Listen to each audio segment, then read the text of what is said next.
Hello guys, आज पढ़ते हैं कॉन्सेप्ट नंबर 8। अगर आपके लिए x प्लस 1/x बराबर n दे रखा है तो x square plus 1/x square का मान पूछता है। तो हमें ध्यान रखना है 1/x यहाँ पर n दे रखा हो तो हमें क्या करना है, दोनों तरफ स्क्वायर करना है। 1/1/x यहाँ पर स्क्वायर लिखेंगे और n का स्क्वायर। a प्लस बी का होल स्क्वायर का फार्मूला बन गया तो क्या होगा, a प्लस बी का होल स्क्वायर का फार्मूला a का स्क्वायर b का स्क्वायर 2ab। 2a क्या है आपका x, b क्या है आपका 1/x बराबर क्या हो जाएगा n का स्क्वायर। तो x से x कट जाएगा, 2 की 1 से गुणा करेंगे 2 आएगा, x स्क्वायर बटे में x स्क्वायर, ये 2 जो है इस साइड में आ जाएगा तो क्या हो जाएगा आपका n का स्क्वायर माइनस का 2। तो आपके लिए इतना ध्यान रखना है, ये दोनों स्टेप आपके लिए ध्यान ही रखने हैं। अगर कहीं x प्लस 1/x का मान इतना दे रखा है तो हमें x square plus 1/x square का मान निकालना है तो हम n का स्क्वायर करें और माइनस 2 कर दें डायरेक्ट हम। दूसरा क्या है कि अगर हमसे पूछता है x प्लस का 1/x का मान दे रखा है आपके लिए n और हमसे पूछेगा x की घात 3 प्लस 1/x की घात 3 पूछेगा मान, तो हम क्या करें, इस पर घन कर दें।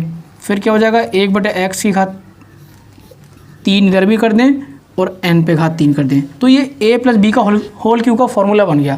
तो इसका फॉर्मूला क्या होता है, a का क्यू, b का क्यू, 3ab, 3a क्या है आपका x, b क्या है आपका 1/x और क्या होता है a plus B, a plus का b, यहाँ पर n का क्यू रहेगा। यहाँ देखते हैं x कट जाएगा, यहाँ पर x की घात 3 1/x की घात 3, यहाँ पर कितना हो गया आपका, कितना दे रखा है, यहाँ पर 3 दे रखा है, 3 की 1 से गुणा करेंगे 3 आएगा। x प्लस 1/x का मान कितना दे रखा है आपके लिए, n दे रखा है। कितना दे रखा है आपके लिए, n दे रखा है। तो यहाँ पर 3 और यहाँ पर हो जाएगा n बराबर n का क्यू। x प्लस 1/x का क्यू बराबर कितना है n का क्यू, और ये 3n इस साइड में ले आएंगे माइनस का हो जाएगा। तो आपको कुछ नहीं करना है, यहाँ पर इतना कुछ भी नहीं करना, बहुत टाइम लग जाएगा, वरना आपके लिए x प्लस 1/x का मान n दे रखा है तो आपसे ये पूछे तो आपको क्या करना है, n का स्क्वायर माइनस का 2 कर देना है। वो किस तरीके से, वो मैंने आपके लिए समझा दिया है। दूसरा, अगर आपके लिए x प्लस 1/x का मान इतना दे रखा है और आपसे पूछेगा क्या, क्यू पूछेगा, तो आपको क्या करना है, इसका n का क्यू करना है, उसमें 3n घटा देना है। मैंने आपके लिए बता भी दिया है वो किस तरीके से, इस तरीके से।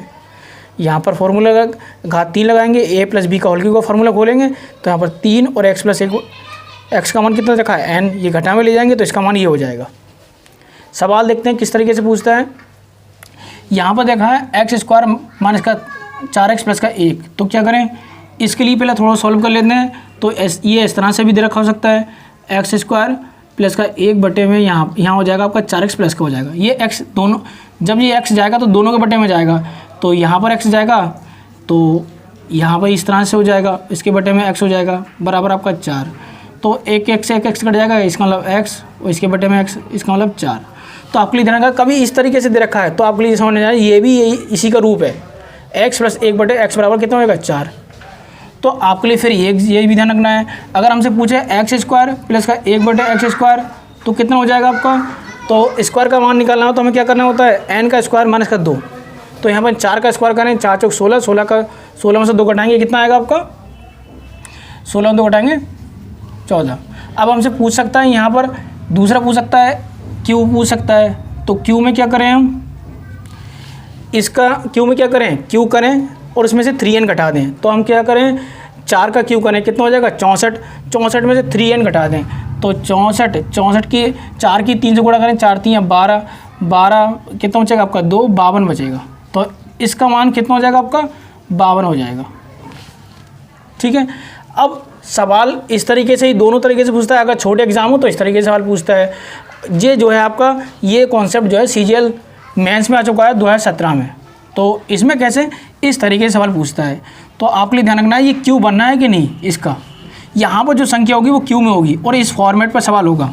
तो आप किस तरीके से करेंगे, यहाँ पर इन दोनों में से x को कॉमन ले लीजिए। कितना x कॉमन हो रहा है, x 4 कॉमन हो रहा है, रह कितना गया, यहाँ पर 3 रह गया, यहाँ पर 52 हो गया। और इन दोनों में से कॉमन लीजिए, क्या कॉमन हो रहा है, x की घात 2 कॉमन हो रहा है, तो यहाँ क्या रहेगा x की घात 3 और यहाँ पर 52। तो जो दोनों एक ब्रैकेट एक जैसी बनना ही उन्हें एक बार लिख लेते हैं, x की घात 3 माइनस का 52, वो जो दोनों कॉमन लिए हैं वो इसे एक बार रख लेते हैं ये। अब यहाँ पर देखिए x की घात 3 और प्लस 1/x की घात 3 कितना है 52। अब मैं क्या करता हूँ, यहाँ पर x की घात 3 और जब 52 इस साइड में ले आऊँगा तो माइनस के हो जाएंगे, और जो 1/x की घात 3 था वो इस साइड में ले आऊँगा तो वो माइनस के हो जाएगा। क्या हो जाएगा, माइनस का 1/x की घात 3। तो जहाँ पर x की घात 3 माइनस 52 दे रखा है वहाँ पर आप रख सकते हैं माइनस का 1/x की घात 3। तो यहाँ पर दे रखा है 1/x की घात 3, यहाँ पर x की घात 4 प्लस का 1/x की घात 2। अगर मैं यहाँ पर कितना है 3 घात है, तो अगर मैं इससे गुणा करूँगा तो ये 3 घात कट जाएगी, कितनी बचेगी आपकी 1 घात बचेगी। अगर इसमें करूँगा गुणा तो यहाँ पर जो है, अच्छा कितना है यहाँ पर x की घात 4, अच्छा x की घात 2 जो ऊपर है, बटे में नहीं है, जो 2 ऊपर है। अगर मैं इससे गुणा करूँगा तो ऊपर कितना बचेगा आपका 1 बटे में बचेगा आपका। यहाँ पर अगर 3 कट जाएगी तो यहाँ पर 1 बचेगी, और यहाँ पर अगर करेंगे तो यहाँ पर 1/x बचेगा। यहाँ 1 घात लिखते नहीं हैं। तो हमें अगर मैं यहाँ पर ब्रैकेट लगाऊंगा तो ये माइनस की इससे गुणा करेंगे तो यही माइनस का होता है, इस माइनस की इससे गुणा करेंगे माइनस प्लस माइनस हो जाएगा। तो ब्रैकेट लगाऊंगा तो ये प्लस का हो जाएगा। तो मुझे 1/x का मान बताना है, तो कितना था पहले से ही मैंने देख लिया था, 1/x का मान कितना था 4, तो इसका आंसर कितना होगा 4। तो आपके लिए इतना सॉल्व नहीं करना है, अगर इतना सॉल्व कर दिया तो कम से कम 5 क्वेश्चन का टाइम खा जाएगा। आपको लेके देखना है, अगर इस फॉर्मेट में सवाल आता है तो जो बीच में संख्या दे रखी है इसके साथ लगी है वही आंसर हो जाएगा आपको ये। दूसरा क्या है, अगर वो इस फॉर्मेट पर आता है 1/x प्लस 1/x बराबर 4 आता है, तो आपके लिए यहाँ पर केवल माइनस लगा देना है इसमें। अगर इस तरह से भी दे रखा हो सकता है और इस तरीके से भी दे रखा हो सकता है, तो आपको अगर इस तरह से दे रखा तो माइनस का 4 लगाना है, अगर इस तरीके से दे रखा तो माइनस का 4 ही आंसर हो जाएगा। तो हम इसे देखते हैं सवाल के लिए, इसका आंसर कितना हो जाएगा आपका, क्वेश्चन नंबर 3 है तो यहाँ पर आंसर इसका हो जाएगा माइनस का 5। इसका देखते हैं, इसका आंसर कितना हो जाएगा आपका माइनस का 2, यहाँ पर कितना हो जाएगा माइनस का 2। इसका आंसर कितना हो जाएगा आपका, यहाँ पर जो दे रखा है वही आंसर होगा। मैं इतना सॉल्व नहीं करना, बहुत टाइम ज़्यादा लगेगा, तो माइनस का 3। आपके लिए पेन चलाने की भी ज़रूरत नहीं पड़ेगी ऐसे सवालों में। आज के लिए इतना ही रखते हैं, ये आपके लिए मुझे इसका आंसर बताना है कमेंट में।